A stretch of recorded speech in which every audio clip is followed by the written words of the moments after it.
வணக்கம், நான் doctor Shanthi Krishna Raghu from Ashwin homeo clinic. இன்றைக்கி நம்ம ஹைப்பர் ஹெர்டோசிஸ் அப்படின்ற கண்டிஷன் பற்றி தான் பார்க்க போகிறோம். அப்படின்னா என்ன டாக்டர்னா, அதிகமாக நமக்கு வேர்க்கிறது.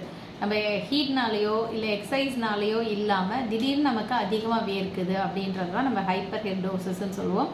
மோஸ்ட்டாக ஸ்வெட்டிங் அப்படிங்கிறது என்ன அப்படின்னு பார்த்தோம்னா, என்ன காரணத்தினால நடக்குதுன்னா, நம்ம பாடி ரொம்ப டெம்பரேச்சர் அதிகமாகிறதுனால அதை கூல் பண்ணுறதுக்காக நமக்கு ஸ்வெட்டிங் நடக்குது. அப்படி இல்லாமல் இந்த ஸ்வெட்டிங் நம்மளோட கையில் கால்லெல்லாம் அதிகமாக நர்வஸ்னஸ் ஆகும்போது, நம்ம பதஷ்டப்படும் போது நர்வஸ் ஆகும்போது வேர்க்கும். ஸோ இதில் ப்ரைமரி ஹெர்டோசிஸ் அண்ட் செகண்டரி ஹெர்டோசிஸ்ன்னு இருக்குது. ப்ரைமரி ஹெர்டோசிஸ் அப்படிங்கிறது என்னென்னா, நமக்கு எதனால் உண்டாகுது அப்படின்னு பார்த்தோன்னா, நம்மளோட ஃபால்ட்டி நர்வ் சிக்னல்ஸ்னால. அது எக்ரைன் அப்படின்ற ஸ்வெட் கிளாண்டை ஓவர் ஆக்ட் பண்ண வச்சு அதனால நமக்கு ஸ்வெட் ஆகிறது தான் ப்ரைமரி ஹைப்பர் ஹெர்டோசிஸ் அப்படின்னு நம்ம சொல்லுவோம். இது மோஸ்ட்டாக நம்மளோட உள்ளங்கையில், உள்ளங்காலில், அண்டர் ஆர்மில், நம்மளோட ஃபேஸில் இந்த மாதிரி அதிகமாக ஸ்வெட் ஆகும். இது ஃபேமிலிஸில் நமக்கு ஏற்கனவே இருக்குது அப்படின்னா இது அப்படியே கேரி ஆகி வர்றதுக்கு வாய்ப்பு இருக்குது. செகண்டரி ஹைப்பர் ஹெர்டோசிஸ் அப்படிங்கிறது யூஸ்வலாக மெடிக்கல் கண்டிஷன்னால் இல்லை சில மெடிசன்ஸ் எடுத்துக்கிட்டு இருக்கிறதுனால, அதாவது பெயின் ரிலீவர்ஸ் எடுத்துக்கிட்டு இருக்காங்க அப்படின்னா, ஆன்டி டிப்ரெஷன் ட்ரக் எடுத்துக்கிட்டு இருக்காங்க, சம்டைம்ஸ் டயபெட்டிஸ்க்கான மெடிசன்ஸ், ஹார்மோனல் மெடிசன்ஸ் எடுத்துக்கிட்டு இருக்கும்போது இது வரலாம். இந்த டைப்பில் ஸ்வெட்டிங் எல்லா உடம்பு ஃபுல்லாகவுமே அதிகமாக வேர்க்க ஆரம்பிக்கும். அப்புறம் பார்த்தோம்னா, நம்மளோட conditions like diabetes,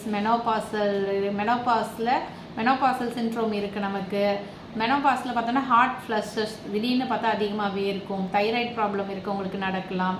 some type of கேன்சரில், நர்வஸ் சிஸ்டம் டிஸார்டரில், இன்ஃபெக்ஷன்ஸ்னால கூட இந்த மாதிரி வர்றதுக்கு வாய்ப்புகள் இருக்குது. ஸோ இந்த கண்டிஷனில் என்ன மாதிரி சிம்டம்ஸ் இருக்குன்னா, அதிகமாக வேர்க்கும். அது மாதிரி பார்த்தோன்னா நம்மளோட ஹார்ட் என்விரான்மெண்ட் இருக்குது, எக்ஸசைஸ் பண்ணியிருக்கோம், ரொம்ப ஆன்சியஸாக இருக்கும், ரொம்ப ஸ்ட்ரெஸ்டாக இருக்கும். அப்படி இல்லாமல் அன்யூஷுவலாக நம்ம பார்த்தோன்னா நம்மளோட உள்ளங்கையில், உள்ளங்காலில் இந்த மாதிரிலாம் நமக்கு அதிகமாக வேர்க்க ஆரம்பிக்கும். அண்டர் ஆர்மில், ஃபேஸில். ஸோ இந்த மாதிரி வேர்க்க ஆரம்பிக்கும். இது ஒரு சிலருக்கு எபிசோட்ஸ், ஒரு வாரத்துக்கு ஒரு முறை, வாரத்துக்கு 2 முறை இந்த மாதிரியெல்லாம் வேர்க்க ஆரம்பிக்கும். அது மாதிரி இது ஒரு சைட் ஆஃப் த பாடியில் மட்டும் இல்லாமல் 2 சைட் ஆஃப் த பாடியிலையும், அதாவது 2 கை 2 கால் இந்த மாதிரி நமக்கு யூஸ்வலாக வேர்க்க ஆரம்பிக்கும். ஸோ இதுக்கு நாங்கள் ஹோமியோபதியில் கல்கெரியாக்கா, சிங்கோனா, சைலீஷியா இந்த மாதிரியான எக்ஸலண்ட் மெடிசன்ஸ் எல்லாம் இருக்குது. ஸோ அந்த மருந்துகளை கொடுக்கும்போது இந்த ஹைப்பர் ஹெர்டோசிஸ், அதிகமாக வேர்க்கிறது, நர்வஸ்னஸ்னால் அதிகமாக வேர்க்கிறது, ராங் சிக்னல்னால் அதிகமாக உள்ளங்கை உள்ளங்காலில் வேர்க்குது. நிறைய பேர் பார்த்தோம்னா எக்ஸாம் எழுதும்போது இல்லை ஏதாவது பேப்பர்ஸ் ஒர்க்கு ஏதாவது எழுதும்போது பார்த்தோம்னா அப்படியே வேர்த்து அந்த இடமே நனைஞ்சிரும். என்னோடய ஃப்ரெண்டு ஒருத்தவங்க கூட பார்த்துருக்கேன். அவங்கெல்லாம் கர்ச்சிப் வச்சுக்கிட்டே, கீழே கர்ச்சிப் வச்சுட்டே எழுதுவாங்க. அப்படியே அந்த கர்ச்சிப்பே நனைஞ்சிரும். சில சமயம் பேப்பரில் பட்டு அந்த இங்கெல்லாம் ஸ்ப்ரெட் ஆகிடும். ஸோ அந்த அளவுக்கு உள்ளங்கையில் அதிகமாக வேர்க்கும். காலில் அதிகமாக வேர்த்து பார்த்தோன்னா அந்த காலில் அதிகமாக வேர்க்கிறதுனால அதிகமாக வாடை வர்றது, ஸ்வெட் ஆகுறது, அந்த செப்பல்ஸே சம்டைம்ஸ் ஸ்லிப்பரியாக இருக்கும். ஸோ அந்த மாதிரிலாம் பாதிக்கப்படுவாங்க. ஸோ இந்த மாதிரி கண்டிஷனை ஹோமியோபதி மருந்துகள் மூலமாக நிரந்தரமாக குணப்படுத்துறதுக்கு அருமையான மருந்துகள்லாம் ஹோமியோபதியில் இருக்குது.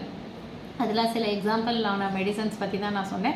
ஸோ அவங்களோட ஃபுல்லாக கம்ப்ளீட் கேஸ் ஹிஸ்ட்ரி எடுத்துகிட்டு என்ன ஆரிஜினாலில் அவங்களுக்கு வந்திருக்கு, இது ப்ரைமரியா செகண்டரியா, என்ன ரீசன்னால் வந்திருக்கு அப்படின்றத ரூல் அவுட் பண்ணிவிட்டு அதுக்கு ப்ராப்பரான மெடிசன்ஸ் கொடுக்கும்போது கம்ப்ளீட்டாக க்யூர் பண்ண முடியும்.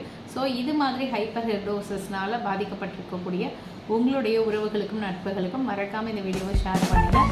இந்த வீடியோ நான் மேக் பண்ணது ஒரு என்னோட ஃபாலோவர்ஸ் ஒருத்தவங்க ரெக்வஸ்ட் பண்ணியிருந்தாங்க, எனக்கு இந்த மாதிரி இருக்குது டாக்டர், எனக்கு அதை பற்றின முழு விளக்கம் கொடுங்கன்னு. ஸோ அவங்களுக்காக தான் இந்த வீடியோ நம்ம போஸ்ட் பண்ணுறோம்.